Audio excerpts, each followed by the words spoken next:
Tak pane Vyhnálek, dobrý den. Dobrý den. My jako firma e-zhodnocení vám profinancováváme spoustu projektů. Dneska jsme za vámi přijeli do Pece pod Sněžkou na vaše pozvání, takže určitě bych byl rád, kdybyste našim zákazníkům pověděl, kdo vlastně pan Vladimír Vyhnálek je, co tady vlastně v Peci dneska děláme a co nám tady ukážete, co jsme vám vlastně klientskýma penízema profinancovávali. Jo, tak já moc děkuju, Dane, že jste mě pozval, to jsem moc rád. Já jsem Vláďa Vyhnálek, narodil jsem se v Chrudimi, to je takový malý hezký město.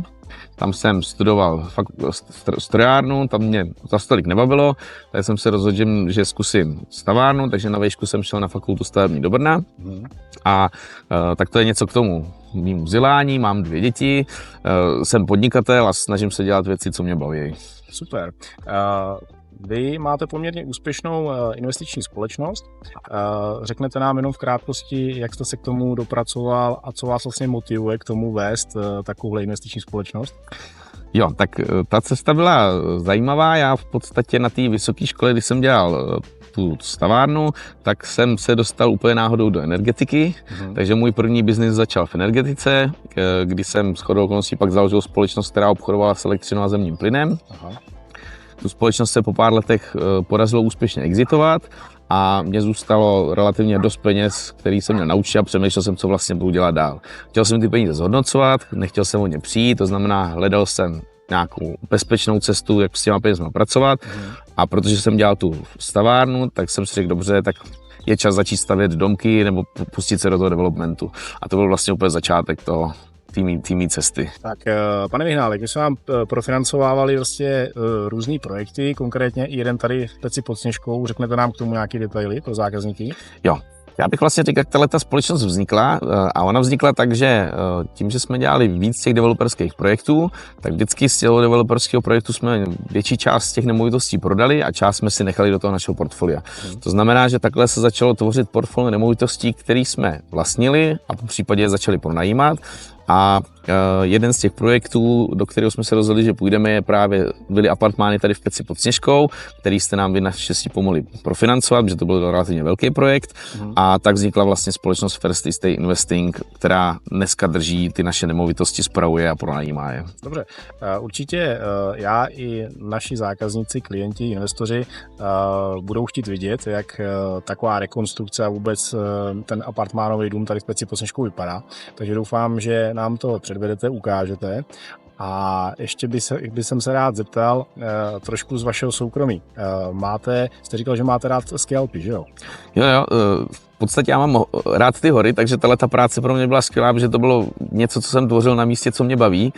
Takže ty skialpy jsou moje oblíbený, jezdíme s jedním kamarádem každý rok na takovou výpravu s jednou divokou cestovkou, kdy v podstatě se vybírají sami takový netypický místa, kde se prostě týden ťape, takže to je super. No a jinak mám rád ty české hory, takže chodíme hodně právě tady v Peci na ty skialpy a to byla právě ta výhoda, že jsem dělal něco na místě, co jsem víceméně znal, právě třeba z těch lyží a pak jsem tady vlastně mohl něco vytvořit, takže to mě udělalo velkou radost. Super. Tak jo, takže my budeme teďka rádi, když nám teda půjdete ukázat ten projekt, jak to vlastně vypadá, kde vlastně vy máte konkrétně i svůj apartmán, který jste si nechal, ať naši zákazníci, klienti, investoři vlastně vidí reálně, do čeho investují a tak. Super, tak jo, pojďme na to. Vážení zákazníci, takže jsme na místě, jsme aktuálně teda v Peci pod Sněžkou, kde bych vám rád představil již profinancované projekty, abyste reálně viděli, kam jdou vaše peníze a jak se reálně zhodnocují. Mám tady u sebe majitele holdingu Fesin, pana Vladimíra Vyhnálka, zdravím vás. Zdravím vás. Dobrý den. Pane Vyhnálek, my jsme vás navštívili dneska a byl bych rád, kdybyste našim zákazníkům v e-zhodnocení ukázal, kde a jak vlastně reálně zhodnocujete ty klientské prostředky. My tady jsme teďka u vašich apartmánů, takže uděláme záběry na jednotlivé budovy a jestli byste vlastně popovídal o tom začátku, jak vůbec jste se jakoby tady k těm budovám dostal, jak jste je zrekonstruoval a jestli vlastně klient si může dneska reálně šáhnout na to, kde se mu ty peníze zhodnocují. Jo, tak já jsem moc rád, že se o tom můžeme popovídat. V podstatě první investice tady v té Peci byly tyhle apartmány, tato budova. Aha. Tady ta 288? Přesně 288. Aha. Tady V této budově máme 6 apartmánů, které se pronajímají krátkodobě, to znamená víceméně přes sezónu je úplně obsazeno, to znamená ta letošní sezóna třeba byla skvělá. Tady je takhle parkoviště, můžem? Přesně tak. Takže jste říkal, že je tady 6 apartmánů aktuálně? Tady je 6 apartmánů, takže každý apartmán má svůj parkovací místo. Za domem je potom, to se můžeme podívat, tam je griloviště, je tam dětské hřiště, to znamená, je tam celý zázemí, každý apartmán má svoji kuchyňku, obývák, televizi, snažili jsme se to dělat v nějakém vyšším standardu, to znamená, že ty lidi, když sem přijedou, mají výhodu toho, že si tady sami uvařejí, mají dostatek prostoru, je tam lyžárna, mají si kam dát svoje boty, kolárna, kam se dají kola, lyže, takže v podstatě... To je perfektní. A tak dříve to byl nějaká ruina nebo holobyty to byly, nebo... Jo, původně tohleto byl penzion s restaurací, to znamená v té jedné spodní části, kde dneska apartmán číslo 1 byla původně restaurace, to znamená, my jsme to celý rekonstruovali, to bylo v příšerném stavu, to znamená, to se v podstatě všechno šlo ven, vyměňovaly se dlažby, vyměňovaly se koupelny, ten dům se úplně víceméně celý zrekonstruoval, udělal se celý okolí té nemovitosti a vzniklo vlastně tohle jako první projekt. Takže dneska vlastně klient náš, který je váš akcionář,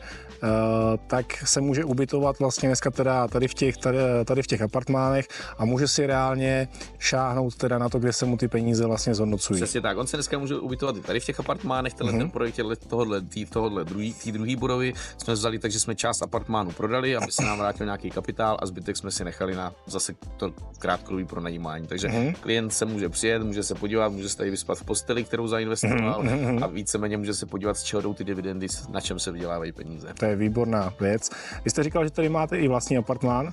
Jo, my tím, že máme ty hory rádi a jezdíme sem často a tak to vlastně vzniklo, že jsme se jezdili za nějakýma kamarádama na ty hory a říkali jsme si, aby bylo fajn tady jako vymyslet nějaký projekt nebo něco zainvestovat a postupem času se něco objevilo, takže jsme si tady nechali jeden apartmán pro sebe, aby jsme se mohli v podstatě kdykoliv přijet a užít si ty hory České. Asi nám ho neukážete, že ne?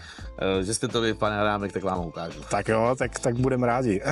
Takže to je teda tady v té 272, jo? To je 272. Co ještě považuji za velmi dobrou věc, je to, že my dneska to máme na systém kódů, to znamená, ten biznis, jak se snažíme dělat i tak, aby byl co nejefektivnější. To znamená, tohle je systém, který jsem viděl v Británii na jednom hotelu a vy vlastně nepotřebujete žádnou živou recepci. Když člověk si to objedná přes booking.com, přijde mu zpráva, SMS mu přijde kód od apartmánu, přijede, dostane se sem, odejde, kód se změní a vy vlastně nepotřebujete recepci, která předává klíče. Super. Snažíme se ty věci dělat tak chytře a moderně a tohle jsme teda odkoukali v Británii v jednom hotelu a je to prostě super věc. Navíc, když si doma zapomenete klíče, tak je to jedno, že prostě máte kód. No, tak nám to pojďte ukázat.